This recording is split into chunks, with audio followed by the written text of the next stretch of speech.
In Israel, Prime Minister Benjamin Netanyahu is facing the most serious challenge to his leadership in recent memory.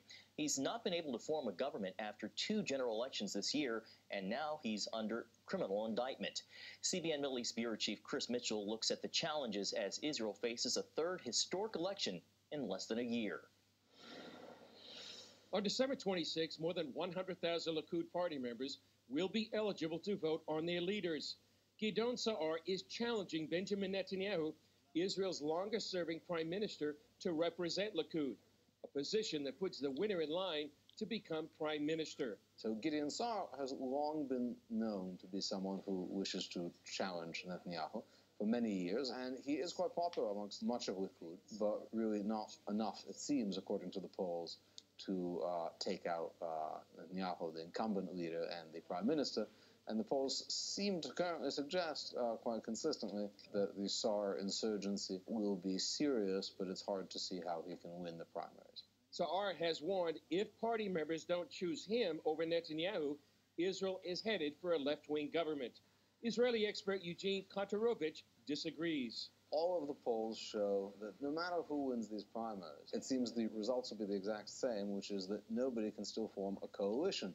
The Jerusalem Post, Herb Kynan, sees politically driven troubles facing leaders like President Trump and Netanyahu as the new norm. Kontorovich said there are similarities and differences in the cases.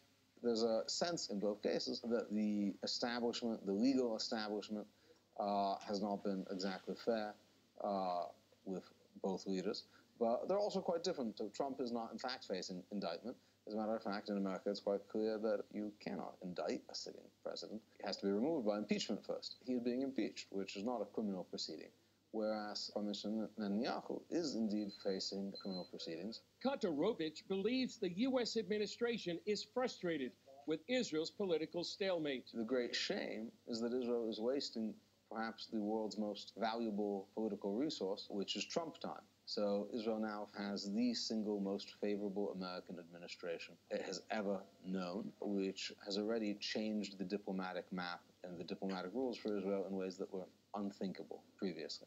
Regardless of the primary, the March 2nd general election will make history as the 3rd time in less than 12 months that Israelis will vote in national elections. Unfortunately, the prospects of either side building a coalition government don't seem any more likely than the last 2 attempts. Chris Mitchell, CBN News.